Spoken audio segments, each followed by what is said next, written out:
What is liver? Liver हमारे शरीर की सबसे बड़ी ग्रंथि होती है जो हमारे शरीर में विभिन्न कार्य करती है और यह शरीर की विभिन्न क्रियाओं को भी संतुलित रखती है। डेफिनेटली जो लीवर होता है हमारी बॉडी का सबसे बड़ा ऑर्गन्स होता है और ये डिफरेंट टाइप की फंक्शंस करते हैं, डिफरेंट टाइप की एक्टिविटी करता है। देखिए इंग्लिश में, liver is the largest organ of the body which is produce a different function and it is also help to maintain different chemical activity of body. Body की अलग अलग chemical activity को भी ये मेंटेन करता है।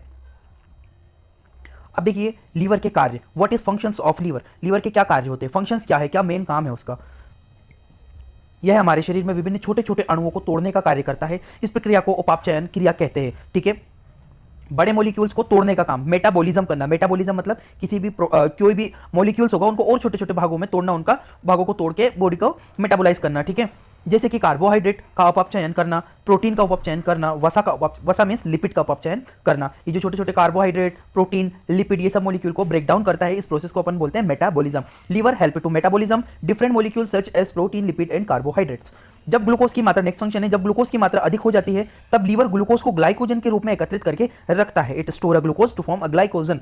देखो कभी कभी क्या होता है, हम बहुत ज़्यादा मात्रा में फूड इंटेक कर लेते हैं तो ग्लूकोज का लेवल बहुत ज़्यादा बढ़ जाता है। उस कंडीशन में उस ग्लूकोज को हमारा जो लीवर है वो स्टोर कर लेता है, किस फॉर्म में, ग्लाइकोजन के फॉर्म में स्टोर करके रखता है। स्टोरेज का ये फंक्शंस करता है। लीवर के कार्य, और कार्य देखिए लीवर के, लीवर कई विभिन्न प्रकार के विटामिन जैसे कि vitamin A, D, E and vitamin बी12 को एकत्रित करके रखता है। डेफिनेटली स्टोरेज का एक और फंक्शन है। ए, डी, ई विटामिन को स्टोर करके रखेगा, विटामिन बी12 को स्टोर करेगा ये। It is help to store a different type of vitamin, यही सेम इंग्लिश में एक्सप्लेन है यहाँ पे। लीवर कई विभिन्न प्रकार के प्लाज्मा प्रोटीन भी बनाता है जैसे कि एल्ब्यूमिन, ग्लोबुलिन एंड फाइब्रिनोजन। आपको पता है ब्लड में जो प्लाज्मा होती है, प्लाज्मा के 3 प्रकार के विशिष्ट प्रकार के प्रोटीन्स पाए जाते हैं जिन्हें एल्ब्यूमिन, ग्लोबुलिन एंड फाइब्रिनोजन हम कहते हैं। इनको भी ये बनाने का काम करता है, प्रोडक्शन करता है। Liver also help to formation of different type of plasma protein like albumin and globulin and fibrinogen. Liver कई विभिन्न प्रकार के एंजाइम्स का भी निर्माण करता है जैसे एसजीओटी, एसजीपीटी कहते हैं। और भी एंजाइम्स होते हैं जैसे जीजीटी, गामा ग्लूटामाइन ट्रांसफरेज, और भी कई एंजाइम्स का निर्माण करता है। मींस लीवर जो होता है कई 1000 से भी ज्यादा फंक्शंस करता है which is not possible to explain in this video. ठीक है, हम लोग आगे बढ़ते हैं। लीवर फंक्शन टेस्ट क्या होता है और क्यों किया जाता है? What is liver function test, why we done this test? क्या जरूरत होती है लीवर फंक्शन टेस्ट करने की, हम क्यों लीवर फंक्शन टेस्ट को करते हैं? लीवर फंक्शन टेस्ट एक विशेष प्रकार का टेस्ट होता है जिसके द्वारा विभिन्न प्रकार की बीमारियों का पता लगाया जा सकता है जैसे कि पीलियो, पीलिया जो है जॉन्डिस, पीलिया की एक डिसीज होती है जिनमें येलोइश स्किन, येलोइश आइस हो जाती है, त्वचा एवं आंखों का पीला पड़ जाना, येलोइश स्किन एंड आइस, आंखों का और त्वचा का पीला पड़ जाना, पेट में दर्द होना, स्टमक बहुत ज्यादा स्टमक पेन होना, hepatitis B and C infection. ठीक है, हेपेटाइटिस बी एंड सी एक वायरल इन्फेक्शन होता है, वायरल हेपेटाइटिस कहते हैं, लीवर को डिस्ट्रॉय करता है। इसका भी हम इसके थ्रू लीवर फंक्शन टेस्ट के थ्रू पता लगा सकते हैं। ये कुछ कंडीशंस होती है। मेडिकेशन साइड इफेक्ट, क्या अपन ने मेडिकेशन लिया है, हो सकता है कोई मेडिकेशन साइड इफेक्ट कर गई हो, लीवर सेल को डैमेज करने लगा हो, लीवर को डैमेज करना हो, और एल्कोहलिज्म वगैरह और भी बहुत सारी चीजें होती है जिसके अपन इस चीज का पता लगा सकते हैं। गॉल ब्लैडर स्टोन, अगर गॉल ब्लैडर में स्टोन हुई है तो भी हम एलएफटी के थ्रू उसको डिटेक्ट कर सकते हैं। आइए नेक्स्ट पेज पे। अब देखते हैं लीवर फंक्शन टेस्ट के प्रकार, types of liver function test. Liver function test कितने प्रकार से होते हैं, क्या क्या लीवर फंक्शन टेस्ट में अपन पढ़ते हैं? टोटल बिलीरुबिन, देखो बिलीरुबिन क्या होती है मैं आगे आपको बताऊंगा। वैसे तो direct bilirubin and indirect bilirubin. Total bilirubin में 2 प्रकार की बिलीरुबिन, टोटल में 2 चीजें, डायरेक्ट और इनडायरेक्ट। डायरेक्ट को अपन कॉन्जुगेट भी बोलते हैं, इनडायरेक्ट को अनकॉन्जुगेट बिलीरुबिन भी कहते हैं।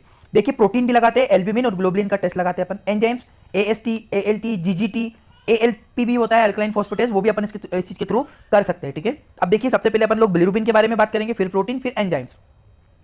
बिलीरुबिन क्या होती है, व्हाट इज बिलीरुबिन? बिलीरुबिन है क्या एक्चुअल में? बिलीरुबिन हमारी आरबीसी का विघटित भाग होती है। समझो, आरबीसी जो है जब टूट जाएगी 120 दिन के बाद तब वह बिलीरुबिन का निर्माण करती है, एवं इसका हमारे शरीर में कोई कार्य नहीं है, इसीलिए इसको मूत्र के द्वारा शरीर से बाहर निकाल दिया, यूरिन के थ्रू ये बॉडी से बाहर निकाल दी जाती है। कब? जब आरबीसी का जन्म काल कंप्लीट होता है 120 दिन के बाद। देखिए bilirubin is a metabolic product of RBC and it is remove from the body by urine, urine के थ्रू बाहर निकाल दी जाती है। सेम चीज मैंने नीचे इंग्लिश में एक्सप्लेन किया उसको। सर्वप्रथम, अब देखो आरबीसी कैसे टूटेगी। सर्वप्रथम पहले आरबीसी का जीवन काल यानी 120 दिन कंप्लीट होने के बाद आरबीसी टूटने लगती है। सबसे पहले बिलीवर्डिन का निर्माण करती है। क्या होगा? आरबीसी टूटी, टूट के बना लिया बिलीवर्डिन जो हरे कलर का पिगमेंट होती है। अब ये बिलीवर्डिन और छोटे छोटे भागों में टूटने लगती है और ये टूटकर बिलीरुबिन का निर्माण कर लेती है। यह बिलीरुबिन पीले कलर की दिखाई देती है और यह मूत्र के साथ मिलकर मूत्र को पीला कलर में बदल देती है। समझना येलो कलर में क्यों, क्या रीजन है, व्हाट इज रीजन कि जो यूरिन होती है येलो कलर की होती है? रीजन इज दैट क्योंकि जब आरबीसी है, आरबीसी टूटेगी, कब टूटेगी? आरबीसी टूटेगी 120 दिन के बाद। जब 120 दिन के बाद टूटेगी तो सबसे पहले बिलीवर्डिन बनाएगी जो कि हरे कलर का पिगमेंट है, और हरे कलर का पिगमेंट और टूटेगा तो येलो कलर का पिगमेंट बनाएंगे जिसे अपन कहेंगे बिलीरुबिन। बिलीरुबिन के टाइप्स मैं आपको आगे बताऊंगा। ये होता है बिलीरुबिन जो कि आपने समझा यहाँ पे। बिलीरुबिन एक येलो कलर का पिगमेंट है जो कि स्टूल, फीसेस जो पोटी होती है उसको भी येलो कलर, वो स्टार्कोबिलिनोजन जाके मिलता है, वो आगे और मेटाबॉलिक प्रोडक्ट होता है, but we don't have to go the detail. ठीक है, इंग्लिश में समझ लीजिए। Firstly RBC start to destroying after 120 days, it break down into biliverdin which is a green color pigment, and this biliverdin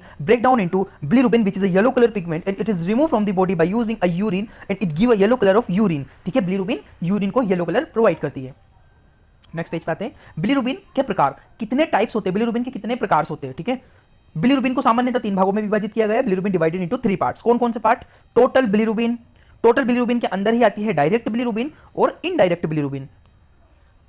bilirubin के प्रकार, types of bilirubin. ठीक है, उसमें अपन ने टाइप्स ऑफ बिलिरुबिन देखा है। यहाँ पे अपन ने देखा था टाइप्स ऑफ बिलिरुबिन, यहाँ पे थोड़ी सी मिस्टेक हुई है, यहाँ पे टाइप्स ऑफ बिलिरुबिन की जगह यहाँ पे चेंज करना था नॉर्मल रेंज ऑफ बिलिरुबिन। देखिए नॉर्मल रेंज, टोटल बिलिरुबिन जो होती है, टोटल बिलिरुबिन 1.2 mg पर डेसीलीटर, ये टोटल बिलिरुबिन की रेंज होती है। और डायरेक्ट बिलिरुबिन होती है 0.2 mg पर डेसीलीटर। ठीक है, अब देखो टोटल बिलिरुबिन पहले अपन टेस्ट कर लेते हैं टोटल बिलिरुबिन का, टोटल बिलिरुबिन के बाद हम कर लेते हैं डायरेक्ट बिलिरुबिन का। अब हम लोग क्या करेंगे, डायरेक्ट बिलिरुबिन में से टोटल बिलिरुबिन के अंदर से डायरेक्ट बिलिरुबिन को माइनस कर देंगे, घटा देंगे, तो हमारी रेंज आ जाएगी इनडायरेक्ट बिलिरुबिन की। अब देखो बिलिरुबिन के बढ़ जाने पर क्या होता है, इंक्रीज लेवल ऑफ बिलिरुबिन। अब जब बिलिरुबिन का लेवल बढ़ेगा तो इसे बोलते हैं अपन हाइपर बिलिरुबिनेमिया। क्या कहते हैं? हाइपर बिलिरुबिनेमिया एक कंडीशन होती है जिसमें बिलिरुबिन का लेवल बढ़ जाता है। देखिए यदि बिलिरुबिन का लेवल 2.1 mg पर डेसीलीटर से ज्यादा बढ़ जाता है और